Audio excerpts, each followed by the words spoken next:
Hello, welcome back to the Coleman channel, and a further welcome to the first video of my new series, Coleman's Creatorspective. Some context before we begin this new venture. This is a series that explores insights on interesting, unique, bizarre and inspiring instances of creative development, and the fruits of that development across all manner of projects and products. So let's begin. Today's Creatorspective focuses on the accidental birth of one of the most unique and creatively rich gaming experiences to come out of the most unexpected franchise. We are going to take a deep dive into its origins, how it developed from a secret one-off side mode to a fully fledged world of its own and virtually mutating into a game within a game in its own right, how it impacted the rest of the franchise moving forward, the state of the series now over the course of 15 years, and the factors contributing to the state that it currently finds itself in.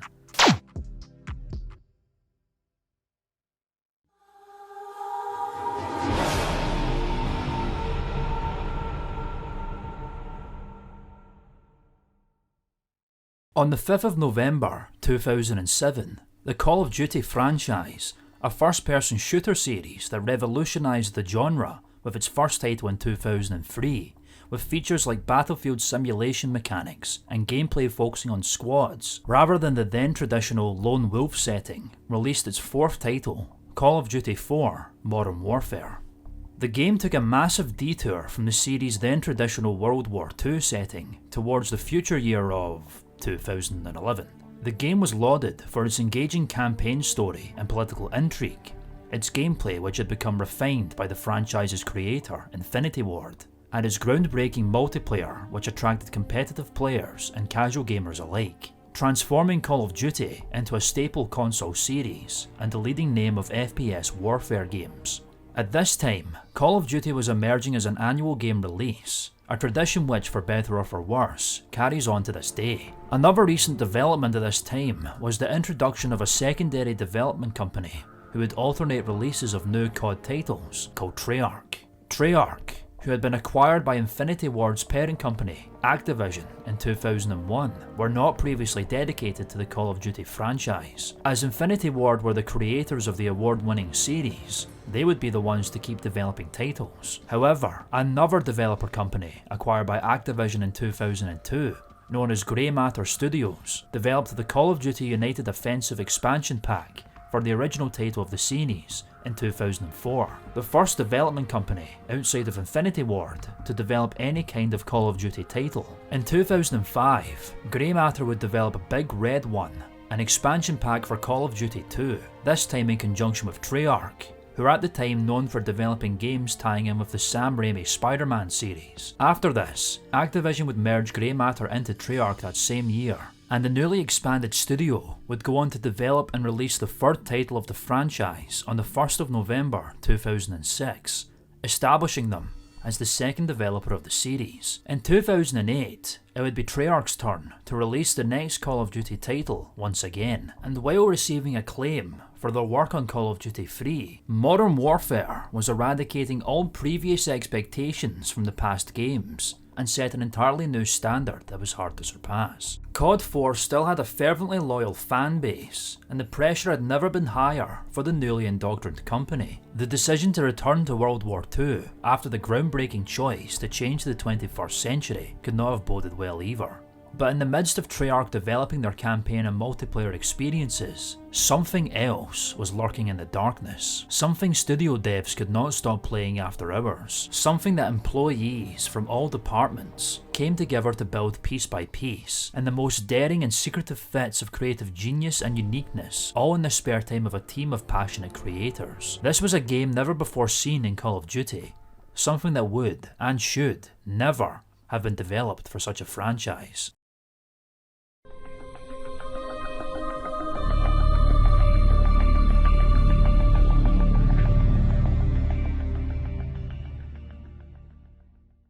Treyarch's second foray into the Call of Duty franchise, and the fifth Call of Duty title overall, would be released on the 11th of November 2008. It featured a brutal and serious depiction of World War II in its campaign, as well as building upon a definitive multiplayer of Modern Warfare, and is a title that many fans consider to be a classic. However, some would also claim that the game played it too safe, compared to the norm-breaking development choices made with Modern Warfare. The game took 2 years to develop, and was announced on the 2nd of December 2007, with the name being revealed on the 6th of June 2008, the 68th anniversary of the landings at Normandy in World War II, with the name Call of Duty World at War. Marketing of World at War was typical of any game of its genre, but one element of the game was kept hidden from the world, purposefully, never being marketed or promoted due to its unusual nature, merely being hidden to be discovered by those playing the game. With the player completing the campaign, planting the flag of Soviet Russia atop the Nazi Reichstag, the credits sequence initiates, but the player does not get sent back to the main menu, as is typical of story modes of this type.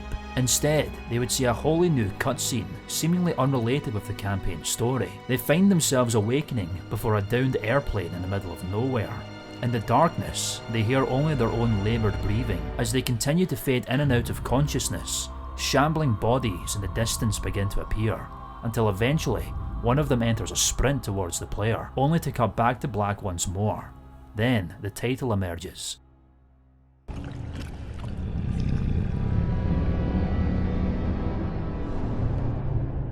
This was the secretive fruits laboured over by Treyarch's development team, all on their own backs, while developing the game everyone was expecting to see.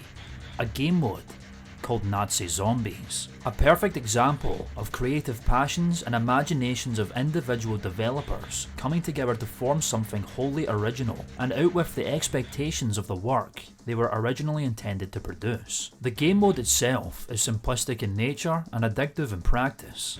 It is a round-based game with no end, featuring up to 4 players fighting for survival against an increasingly powerful and growing number of undead Nazi soldiers, with rounds increasing exponentially as the game continues, the game only ending with the death of the players. The game takes place in an abandoned airfield within a singular concrete building.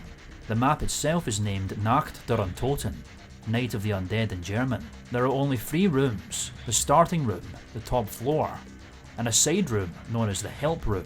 Players start with a single pistol as zombies attempt to break through designated spawn points blocked off of wooden boards. Players start by holding them off and rebuilding barriers, as well as firing at explosive barrels strewn outside of the building. There is a point accumulation system, where players earn points by rebuilding barriers and killing zombies. These points are used to purchase better weaponry from walls and gain access to the other rooms. As the zombies begin to enter the building, some drop power-ups when killed that assist the players in a myriad of ways. A max ammo completely refills the player's ammo reserves.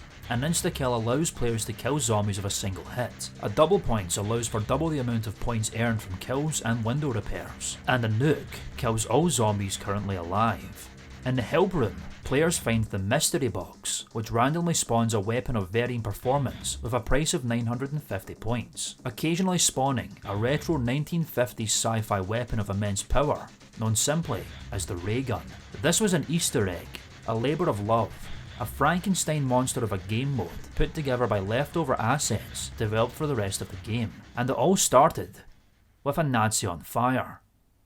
Yes, a Nazi on fire was all it took to initiate the lightning soon to be caught in a bottle by the team at Treyarch. Anyone playing World at War would immediately assume Nazi Zombies was developed alongside the rest of the game as normal, but the story of this after-hours stitching together of the mode would be revealed by a man named Jason Blundell, a developer in Treyarch, and one of the leading figures in Nazi Zombies' creation. According to Blundell, this animation of a Nazi soldier set aflame by a flamethrower was the initial spark necessary to develop this mode. This animation would be taken as the stumbling movements of the zombies, and a fit of creative inspiration, development began. The small group of developers dedicated to the idea took assets from a multiplayer map known as Airfield and reworked it to become the setting of Nacht der Untoten. As the work continued, more and more employees from different departments in the studio would begin to lend their creative expertise for this emerging mode. Those in the sound department would provide the groaning and screeching sounds of zombies. The characters department would develop new undead head meshes for the Nazi soldier models. all in the spare time of developers, all after the long hours of work as is typical with game development companies. The creative fire within the developers allowed them to devise a game mode cobbled together with spare parts, with the little free time they had, all outside the direction of Activision. It began as a trivial side project and as a fun game to play after hours, until it was decided that Nazi zombies was an experience worth including in World at War. Developers were hopeful but dubious. They knew the mode was fun and addictive, but were not sure how the profit-driven Activision would take to something that ultimately had nothing to do with the tried and true model of Call of Duty. How could they pitch a zombie shoot 'em up with magic weapon boxes and sci-fi ray guns and a gritty World War II first-person experience? To their surprise, the Activision executives were hooked to the mode's fun, cooperative and replayable nature, to the point that they were actively sending emails back and forth about the highest round they could reach. They agreed that Nazi zombies was worth including in the game, as a secret. Hence there was no marketing or advertising of the mode. It remained an Easter egg included upon completion of the campaign. This would allow the executives to wait and see how lucrative the mode could prove to be, and the developers to wait and see the response received for their creative labour.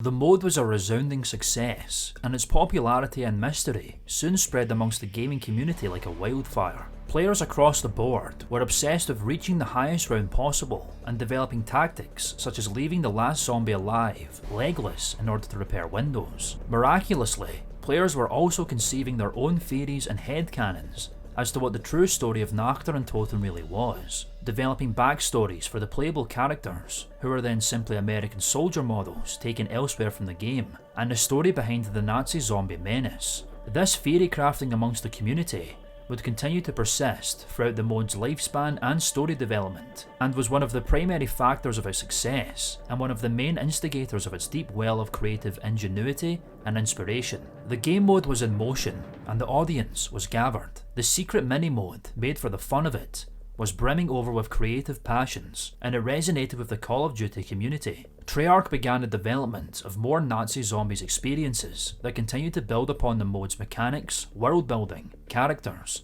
and settings, until it evolved from a secret Easter egg to a fully fledged third mode, alongside World at War's campaign and multiplayer. The mutation of the mode was unprecedented, and was seldom seen with an Easter egg of its type, especially in relation to its secretive backdoor development process. After the success of Nacht und Toten, developers continued to pick at other assets in the game for future maps, continuing the Frankenstein-esque development of the mode. With the mode's success, however, new assets were also developed. These Nazi Zombies maps would be released in downloadable content packs alongside new multiplayer maps, further solidifying the mode's reputation as a new, emerging experience. The second map, Verrückt, German for Asylum or simply Crazy, was released on the 19th of March 2009. It would take an asylum building from the game's campaign mode for its setting, and also introduced the perk system from multiplayer, buffs that provide benefits such as faster reloads and increased rate of fire, in the form of creative and world-building soda machines, each with different designs and even their own original music jingles. If you wanna get up, you need a little revive.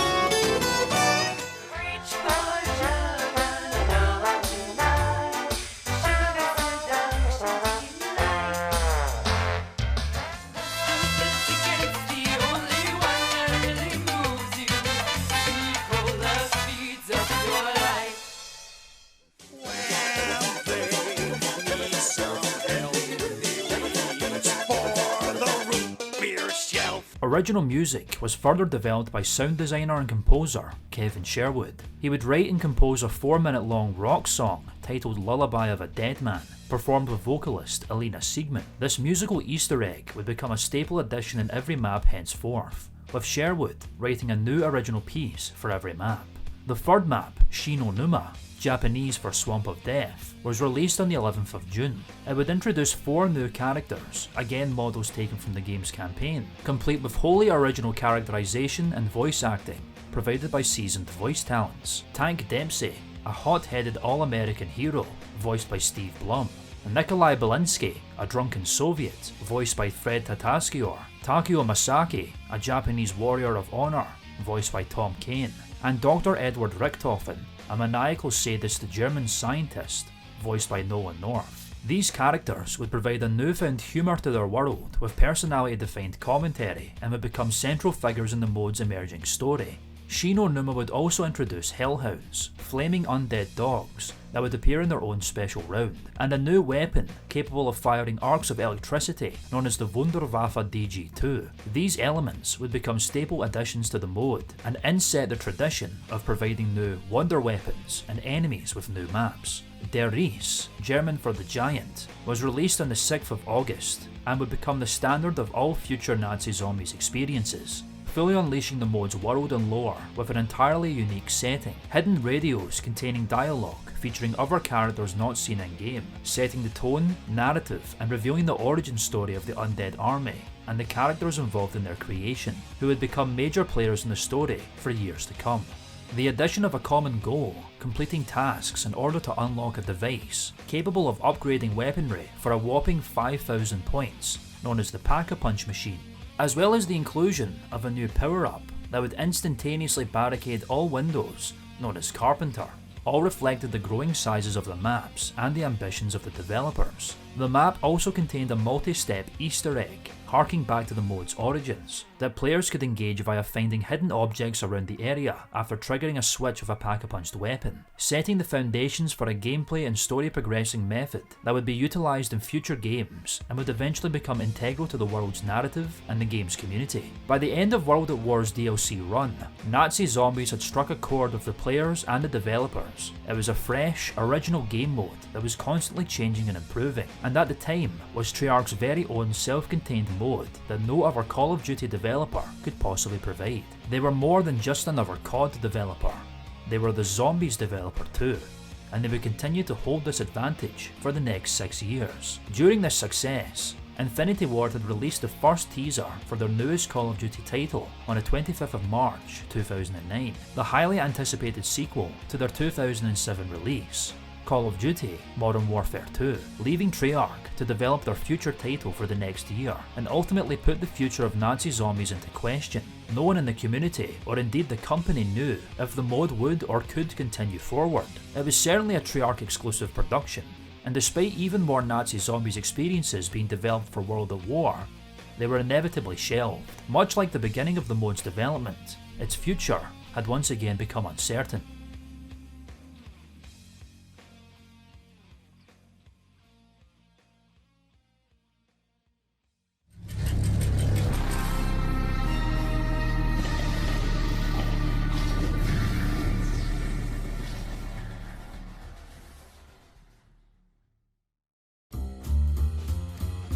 Fast forward to the 6th of November 2015. Treyarch had just released the 12th installment of the Call of Duty franchise, Call of Duty Black Ops 3. Treyarch's Black Ops series had initially begun in 2010, which also directly carried on the story of World at War. 7 years on from Treyarch's secretive bouts of creative development, the future of Nazi Zombies, now simply rebranded as Zombies, was far from being questioned.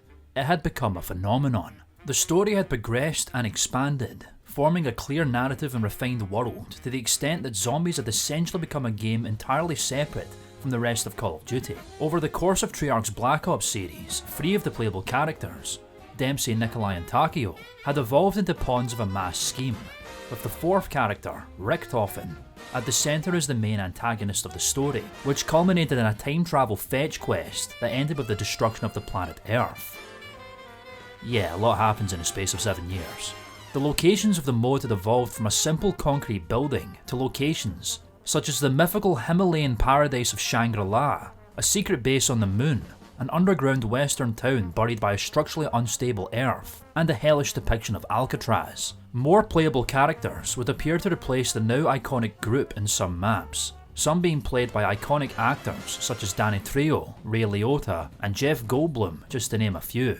George A. Romero, a director famous for revolutionising the horror genre, with his world-defining depiction of zombies, would even come aboard to create the story of one of these zombies' experiences. For the music, popular metal band Avenged Sevenfold would appear in place of Kevin Sherwood to provide original music for Zombies maps. Treyarch had been exclusively developing the Zombies mode for their respective Call of Duty titles for the past 5 years, since World at War's release in 2008. However, much like Infinity Ward exclusively developing Call of Duty, this would not last long. Activision had not ignored the lucrative opportunities that the Zombies mode was presenting. The addictive gameplay and rich creative world building had led them to introduce the mode into Call of Duty titles not produced by Treyarch. The mode's ever-growing popularity amongst the community, coupled with a thriving corner of YouTube channels dedicated to Zombies gameplay, tutorials and theory crafting, had reached a peak by the end of Call of Duty Black Ops 2 in 2013, so bringing this engagement into more titles would make sense from a business standpoint. Infinity Ward would initially attempt to shadow zombies in their 2013 title, Call of Duty Ghosts, with a mode titled Extinction. Rather than a round-based game featuring an undead army, this mode would instead be objective-based, featuring extraterrestrial beings known as cryptids, but this mode would not entrance fans in the way the Zombies did. In 2014, Activision would introduce another development company into the Call of Duty release cycle, Sledgehammer Games. Sledgehammer, who would be acquired by Activision after approaching them in 2009, had been working on a third-person Call of Duty title, which was eventually scrapped, in exchange for them co-developing Infinity Ward's 2011 title, Call of Duty Modern Warfare 3.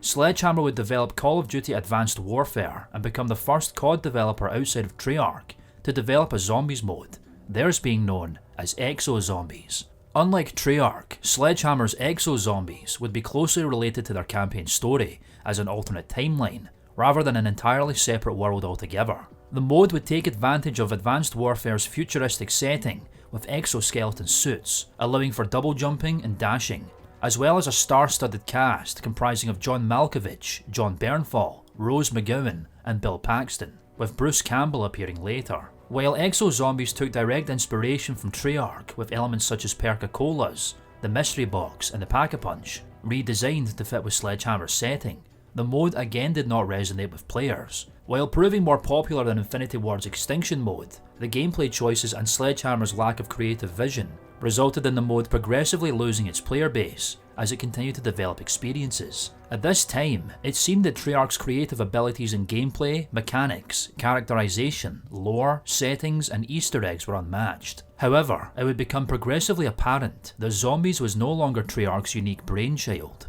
Despite the quaint origins of the mode and the originality of its narrative and world, the risk of Zombies becoming oversaturated was becoming apparent. The hidden Easter egg, made in secret in a fit of inspired creativity, was quickly becoming the standard third mode within the Call of Duty franchise. Treyarch retained their loyal Zombies fanbase and dedicated YouTube community, and it seemed their endless well of new ideas and imagination would not run out. Or so we thought.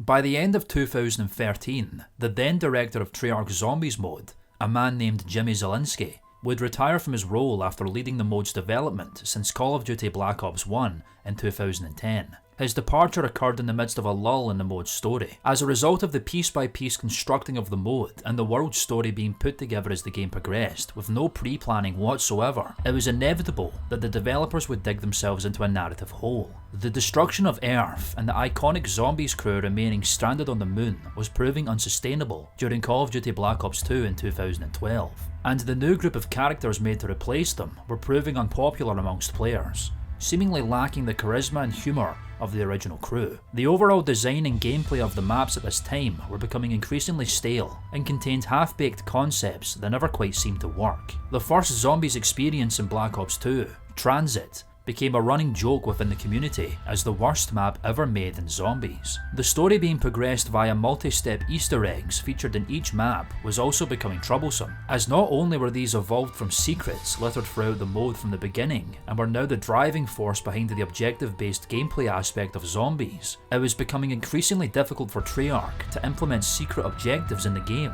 that were not only fun, but also made sense. Jimmy Zielinski would be replaced by the previously mentioned Jason Blundell, who was already the current director of Treyarch's campaign development team. His involvement with zombies would propel his career to co-studio head of the company in 2016. Blundell would begin directing the development of Zombies experiences in the midst of Zielinski's tenure, and the closing of his Zombies story and vision, and the beginning of Blundell's reimagining of the mode would begin with Black Ops 2's final Zombies experience, Origins, released on the 26th of September 2013. For the first time in the mode's history, the narrative and development would be entirely pre-planned from this point, leading to an organised and cohesive journey that would spiral out in ways unimaginable to those developing the game in 2008. Blundell, who had been one of the developers alongside Zielinski to originally conceive of the mode in World at War, as well as having previously directed the development of one of the most critically acclaimed Zombies maps in the mode's history, Mob of the Dead, seemed to be the most logical choice to continue Zombies forward. By the time of Black Ops 3, Blundell's direction of the mode had led to some of the most creatively compelling and complex experiences ever produced by Call of Duty. Beginning with Origins, players are reintroduced to the original crew previously introduced in World at War's Shi No Numa, and finally left stranded on the moon, meeting each other for the first time in the trenches of France in World War I, coming together to battle the undead horde and confront events of the future initiated by their future selves, ending on a cliffhanger that would receive no answer for the next 2 years. It would only become apparent upon the release of Black Ops 3 that the young crew seen in Origins were not characters of the past confronting enemies of the future. Something entirely different was beginning to manifest. A new creative direction that would solidify Treyarch's Zombies mode as one of the most imaginative, fantastical, and engaging examples of story writing, world building, lore creation, characterization, and complex timeline creating in creative media.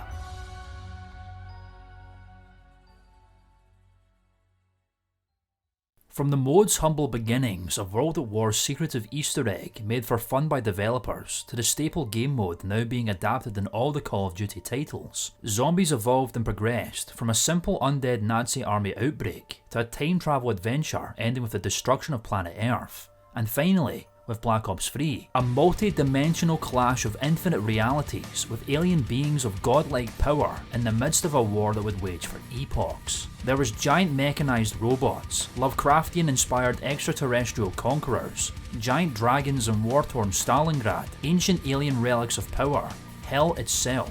An ancient being played by Malcolm McDowell attempted to keep all of these realities from falling apart, and an endless cycle of events that are perpetuated by the key figures of this world-bending chaos. The young characters seen in Origins are not the past versions of the iconic crew. Rather, they are the younger, saner versions from another reality altogether. At this point in time, the narrative and timeline of Zombies was so condensed and complicated, filled with the continuities and characters devised by the team led by both Jimmy Zielinski and Jason Blundell, that it would be impossible to truly divulge the mass webs weaved by Zombies and the multiverse it now contained here. There was no official timeline of events during the 8 years of Treyarch's Zombies mode, allowing for the community to continue theorising and discussing the narrative and roles played by major characters in the story. Blundell would also continue the tradition of objective-based multi-step Easter eggs driving the story forward, only this time in a much more impactful, rewarding and fun manner. The objectives would be far more fitting with the world and maps they were contained within, far from the inherently random and disconnected steps seen before, and the completion of these would often feature, for the first time in the mode's history, large-scale boss fights and cutscenes that further develop the characters and narrative in an engaging and invested way. The story would become so expanded at this time, Treyarch would even release a comic book series released under Dark Horse Comics titled Call of Duty Zombies, further developing upon the end of Zielinski's storyline and further tying it within Blundell's new continuity. The series would be written by Blundell, as well as Treyarch's lead writer of the mode, a man named Craig Houston, as well as renowned comics writer Justin Jordan, who had previously contributed writing to iconic characters such as Green Lantern, Deathstroke, and Superboy. 2016 would become known as the high point in the mode's development, fanbase engagement, and story. The final map developed for Black Ops 3, Revelations, would be released on the 6th of September and would be the ultimate ending to the Zombies story after 8 years of development. The Zombies narrative up to this point would become known as the Aether story, named after the first world brought into existence, the realm that exists outside of the known and unknown universe in the storyline. Revelations would serve as the final farewell and celebration of the mode's fans and history, combining elements of maps, characters, storylines and gameplay mechanics seen throughout the mode's lifetime. Finally, on the 16th of May 2017, Treyarch would release Zombies Chronicles, a DLC pack containing 8 reimagined original Zombies experiences integral to the mode's story, from World at War to Black Ops 2, in the run-up to the mode's 10-year anniversary. This release was unprecedented for Call of Duty, which had traditionally released 4 DLC packs throughout the year at this point, and its release was a clear example of how far Zombies had come in terms of popularity and the size of its fanbase. The celebration would result in Chronicles becoming the best-selling DLC of that year, and would even include a collaboration with legendary Japanese video game artist Yoji Shinkawa, the character designer for the Metal Gear franchise, to design posters of the 4 main characters, as well as Treyarch releasing a complete Zombies timeline from the beginning to end of events, finally answering all the unanswered questions that fans have been theorising for a decade. A seemingly poignant sign that the Ether story had to have finally been retired. Full zombie timeline. Oh my god. So this basically tracks every significant event across all those maps that are in Zombie Chronicles, going into Black Ops 3 and all that, the multiverse and its interrelationship between all fractures and all main lines. Also, every group and every version of every group is also represented. This must have taken. And this like, is, if you look in the bottom corner, this was from, where is it?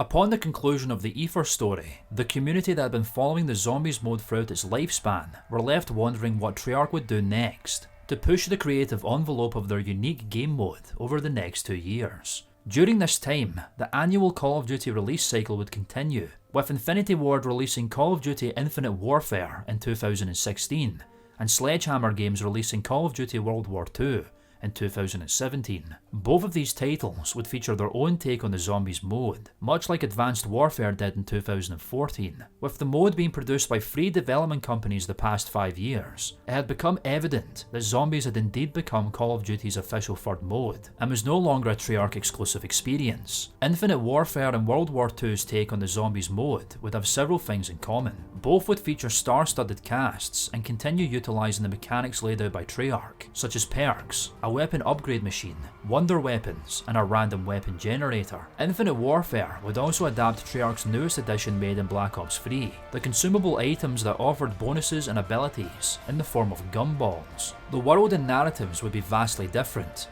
Infinite Warfare would see 4 main characters sucked into the worlds of motion pictures, battling undead hordes through movie genres such as 1950s B-movie, 1970s martial arts, 1990s slasher horror, and modern sci-fi. Whereas World War II would see the return of Nazi zombies, featuring a gritty and violent world of Nazi experimentation and cult worship.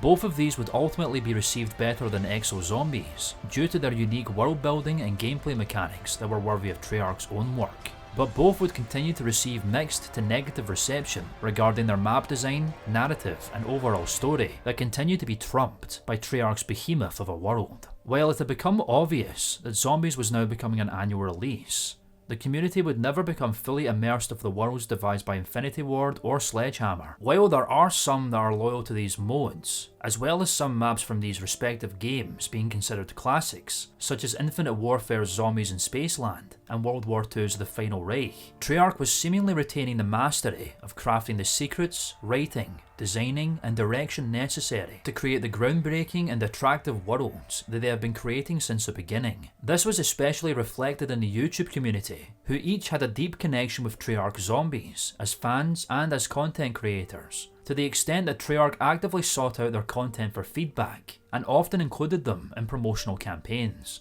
Jason Blundell himself was often featured in numerous channels for interviews.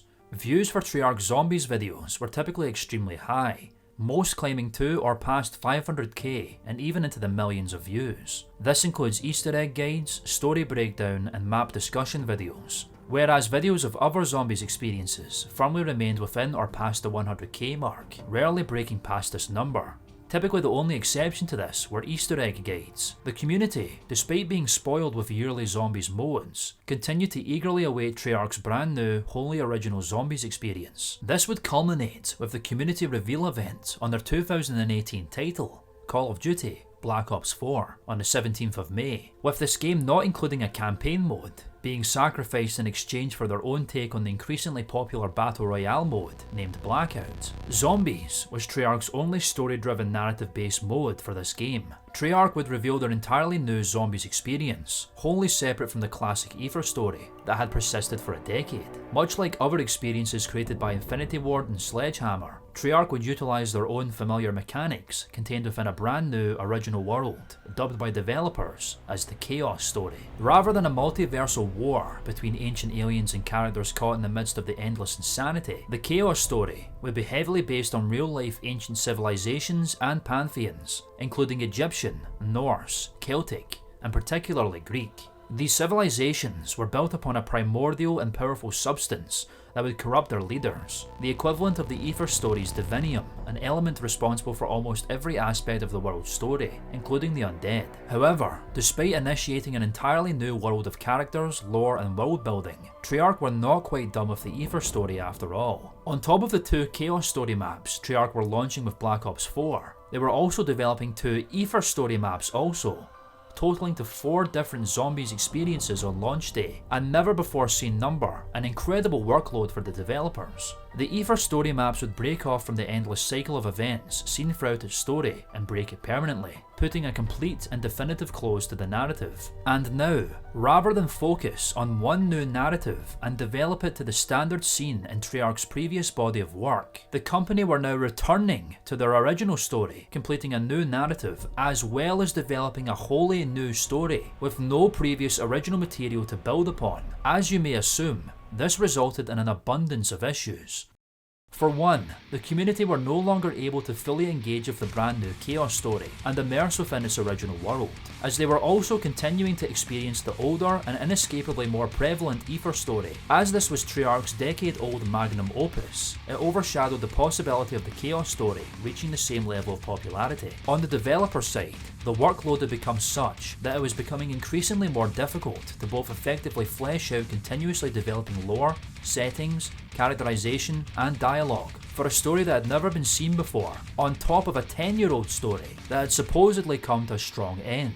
The 4 new characters seen in the Chaos story were not ascending to the iconic status of those seen in the Aether story, and even those characters were now finding it difficult to be as lovable and quotable as they had once been, only 3 years prior. Even the return of the original crew from World at War's Shin Onuma, who had previously laid the groundwork of the mode's characterization, with their humorous reactions and identifiable mannerisms, were beginning to become stale and empty. The previously engaging and well-written dialogue, which had shaped the characters into icons, had now become vapid in one note, due to the extra load of character work being done. Even the now obligatory star-studded cast appearance featured in this game, comprising of Helena Bonham Carter, Kiefer Sutherland, Charles Dance, and Brian Blessed, were considered by most to be boring and annoying. While the Chaos story featured some fan-favourite maps with fantastic art direction, the storytelling and lore that was being developed was nowhere near as attractive as the Aether story. While the Aether story was continuing to tie up loose ends of its narrative with new and interesting plot points, the maps featured were all remakes of older maps seen in Black Ops 1 and 2,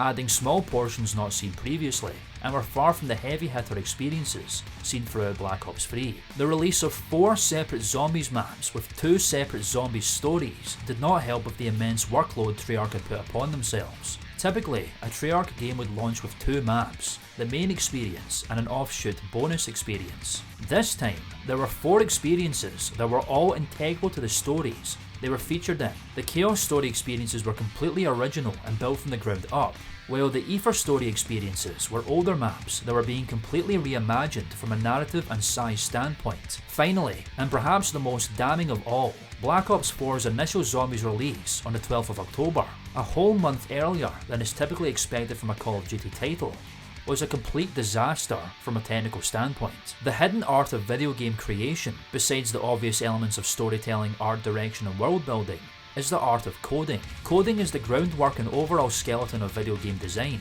Without this, the game itself wouldn't be able to function, let alone exist, and a video game released that's programming is not properly refined can lead to a buggy experience, filled with glitches and game crashing.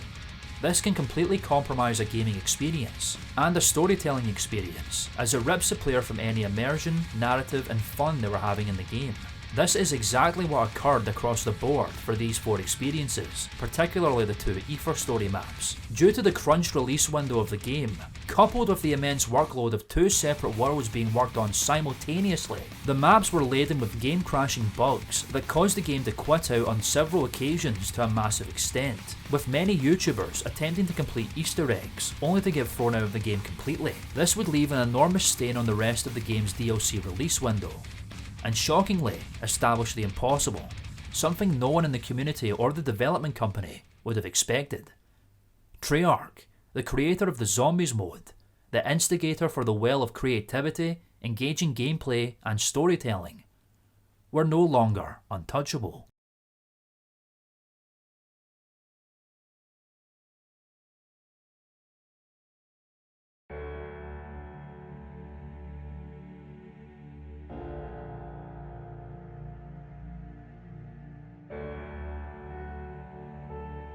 In the end, and for the first time, Treyarch's most popular and original creation, the Zombies mode that the loyal community of players and content creators had been following for 10 years and approved over all others, had failed. While some aspects of Black Ops 4 resonated with fans, it ultimately paled in comparison to the high point of Black Ops 3, which was evidently far in the past. Jason Blundell, much like his predecessor half a decade ago, had drove into a lull, arguably the biggest in Treyarch Zombies history. After Black Ops 4, Blundell would step down as co-studio head and Zombies director and depart from the company. He would go on to become co-founder of his own company, Deviation Games, on the back of the success of his creative vision and quick climbing up the corporate ladder at Treyarch. The annual Call of Duty release window would take a toll in 2020, which would have been Sledgehammer's release, being given to Treyarch instead. Sledgehammer had, according to insiders, developed what was described as a mess due to growing tensions between Sledgehammer and yet another development company who were working on the game with them, Raven Software, who had been assisting with the development of Call of Duty titles since Modern Warfare 3 in 2011. Treyarch thus released Call of Duty Black Ops Cold War on the 13th of November, with only 2 years instead of 3 to develop it. It featured a soft reboot of the Aether storyline, leaving the Chaos story effectively defunct. The reboot would be known as the Dark Aether, and would marry elements of Cold War's campaign and zombie stories, meaning the mode was no longer an entirely separate world. While Dark Aether would revitalise a lot of the old mechanics seen in Zombies for the last 13 years, the heyday of Treyarch's Zombies mode had all but passed. Now, in 2022, with the current COD title being Sledgehammer's Call of Duty Vanguard, Treyarch are the ones developing the Zombies mode for Sledgehammer, resulting in Treyarch working on Zombies for 2 straight years. This is a continuation and prequel of the Dark Aether story due to the game's World War II setting. It seemingly combines art direction elements from Sledgehammer's Nazi Zombies experience in 2017 with Cold War's story. At the time of this video's release, Vanguard Zombies has been described as being virtually unplayable and has been neglected by the developers in favour of other modes in the game, particularly Warzone, the Battle Royale mode that has been carried over from the past 2 Call of Duty titles. It is unequivocally sad that such a creatively rich and once prosperous game world, first developed by an impassioned and inventive team after hours, that would flourish into Call of Duty's shining example of creative lightning caught in a bottle, fall from grace in such a sudden and unceremonious way. The once loyal fan base, filled with camaraderie and a common love for this game's addictive gameplay, memorable mechanics, Easter egg hunting, evolving storyline, staggering world design, and iconic characters, have all but faded away since the last hurrah of Black Ops 3 with 2017's Zombies Chronicles. The thriving Zombies corner of YouTube has changed significantly alongside. Developers no longer engage with content creators in the way that Jason Blundell had begun in Black Ops 3, and many iconic creators who have built their careers on Treyarch Zombies have since found other avenues of content creation, or have left the scene entirely to pursue other passions. The ones that still cover Zombies content continue to discuss the current state of Vanguard Zombies and the lack of support it receives. Whether you were engrossed in the bountiful stories and endless lore, a hardcore hunter for hidden multi-step secrets, a completionist of challenges, a high-round record breaker who trained zombies in advantageous spots, or just someone who has fond memories of late-night games with friends, dolphin diving down flights of stairs, abandoning each other on a bus, or creating a legless zombie, a crawler, to prevent the next round from starting while someone left to grab dinner. Treyarch Zombies was stunning, engaging, creative, fun, and beautiful. Vanguard Zombie Experience, titled Der Anfang, German for the beginning, is comprised of several different locations that can be teleported to. One of these locations is a small fraction of one of the first maps ever produced by Treyarch, all the way back in World at War, called Shi No Numa. The map that effectively laid the groundwork for Treyarch's story, characters and traditions. The map that introduced the world to Dempsey, Nikolai, Richtofen and Takeo for the first time, all of which obsessed with guns, vodka, honour and blood respectively. The map that evolved from the journey that all began with a small concrete building in the middle of nowhere, made from leftover assets by a small team of people with free time. A game mode made for fun.